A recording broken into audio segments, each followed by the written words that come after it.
Assalamualaikum warahmatullahi wabarakatuh. Saya Kelantan dengan NIM 023. Di sini saya akan menjelaskan mengenai percobaan kimia organik tentang pemurnian zat padat, di mana percobaan ini memiliki tujuan sebagai berikut. Sebelum dilakukan percobaan, terlebih dahulu saya akan menjelaskan mengenai pemurnian zat padat.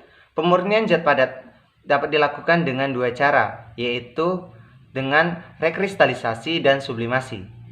Rekristalisasi merupakan suatu proses pemurnian kembali zat padat yang melarutkan pelarut panas, yang dilanjutkan proses perbandingan hingga mengkristal.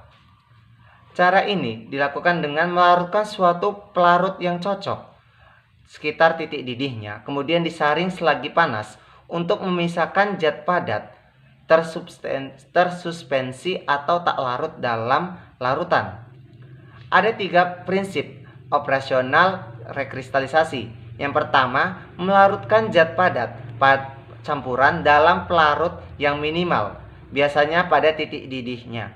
Yang kedua, kristalisasi selektif dalam suatu pelarut tertentu dengan cara menurunkan suhu larutan secara perlahan. Yang ketiga, penyaringan terhadap kristal murninya dipisahkan dari larutannya. Ada beberapa kriteria pelarut yang baik digunakan dalam rekristalisasi ini.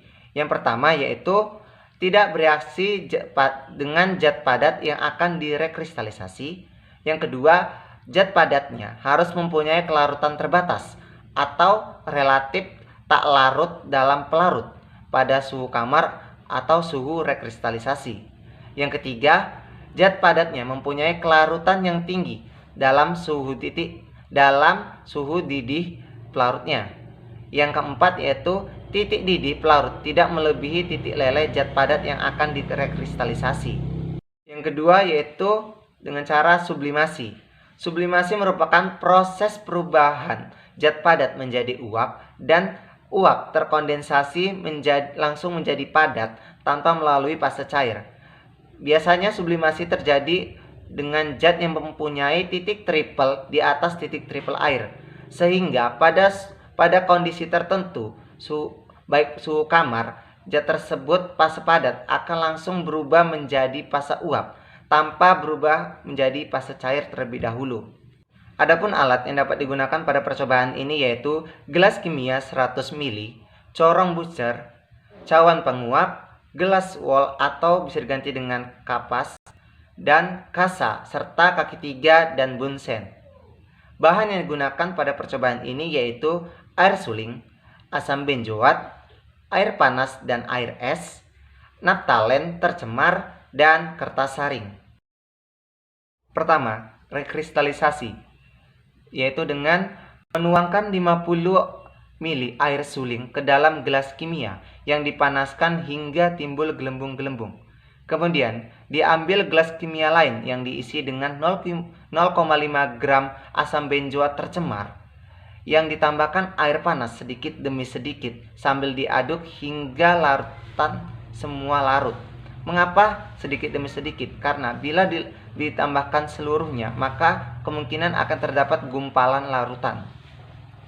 Yang kemudian menggunakan corong booster, disaring campuran tersebut dalam keadaan panas dan ditampung filtratnya pada gelas kimia. Kemudian disiram endapan yang masih tertinggal pada corong tersebut. Selanjutnya dijenuhkan larut campur tersebut tadi dan didinginkan hingga bentuknya kristal. Apabila belum terbentuk juga kristal, maka dapat kita lakukan dengan merendamnya pada air es atau kita dinginkan dengan air es. Kemudian apabila kristal itu sudah terbentuk, kita saring dengan corong booster dan kita keringkan. Setelah kering, maka dapat kita uji titik leleh dan bentuk kristalnya. Kemudian datanya dapat kita samakan dengan handbook. Kedua, dengan cara sublimasi, yaitu dengan memasukkan 1-2 gram naftalen tercemar dalam cawan penguap yang ditutup bagian permukaannya menggunakan kertas saring yang telah diberi lubang kecil-kecil. Tujuannya agar apabila terjadi pemanasan, naftalen yang menguap dapat keluar melalui celah-celah pada lubang kertas saring. Selanjutnya, corong bisa disumbat dengan glass wall atau kapas.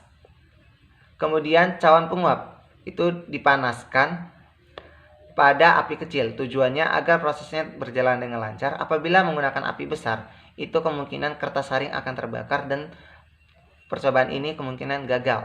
Dan selanjutnya, dihentikan pemanasan setelah semua zat yang disublimasi itu habis. Kurang lebih waktunya 5 menit. Selanjutnya yaitu dengan mengumpulkan kristal yang telah terbentuk baik pada permukaan kertas saring ataupun corong, itu dikumpulkan dan diuji titik leleh dan bentuk kristalnya disesuaikan dengan data handbook. Susunan dari alat sublimasi dapat dilihat sebagai berikut. Percobaan yang telah kita lakukan, maka didapatkanlah hasil atau data pengamatannya sebagai berikut ini.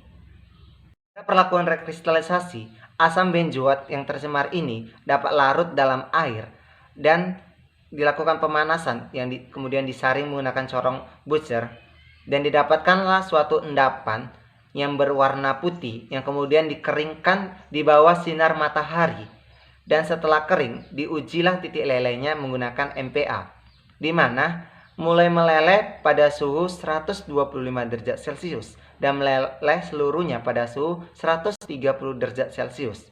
Sedangkan titik leleh dari asam benzoat sendiri yaitu 122,3 derajat Celcius. Jadi antara suhu mulai meleleh yaitu 125 derajat Celcius dan suhu asli titik lelehnya itu 122,3 derajat Celcius tidak terlalu jauh. Kemungkinan ada kesalahan praktikan dalam melihat suhu, keakuratan suhunya, atau kemungkinan antara perbandingan pelarut yang ditimbang itu tidak sesuai.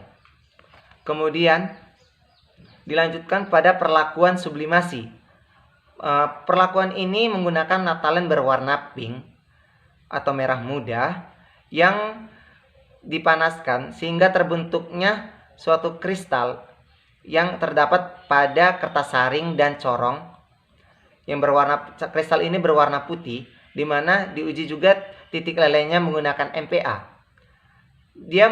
Kristal ini mulai meleleh pada suhu 80 derajat Celcius dan meleleh seluruhnya pada suhu 88 derajat Celcius, di mana titik leleh dari naphthalene sendiri yaitu 80,26 derajat Celcius. Jadi perbandingan antara titik leleh sesungguhnya dengan titik mulai meleleh ini tidak terlalu jauh sehingga dikatakan bahwa titik lelehnya ini sesuai. Adapun kesimpulan yang dapat diambil dari percobaan ini yaitu pertama, rekristalisasi merupakan suatu proses pemurnian kembali zat padat yang melarutkan pelarut panas yang dilanjutkan proses perbandingan hingga mengkristal. Sedangkan sublimasi adalah proses perubahan zat padat menjadi uap dan uap terkondensasi langsung menjadi padat tanpa melalui fase cair. Yang kedua yaitu pelarut yang baik digunakan pada proses rekristalisasi adalah pelarut yang dapat melarut pada suhu tinggi. Yang ketiga yaitu untuk memurnikan suatu zat dan menjernihkan suatu larutan dapat dilakukan dengan berbagai cara, yaitu dengan cara rekristalisasi dan sublimasi. Yang keempat yaitu dalam percobaan ini berat kristal yang diperoleh pada rekristalisasi yaitu 0,0017 gram dan pada proses sublimasi yaitu 0,001 gram. Baiklah, sekian dari pembahasan saya mengenai pemurnian zat padat yang dapat dilakukan dengan cara rekristalisasi dan sublimasi ini. Saya akhiri. Wassalamualaikum warahmatullahi wabarakatuh dan saya ucapkan terima kasih.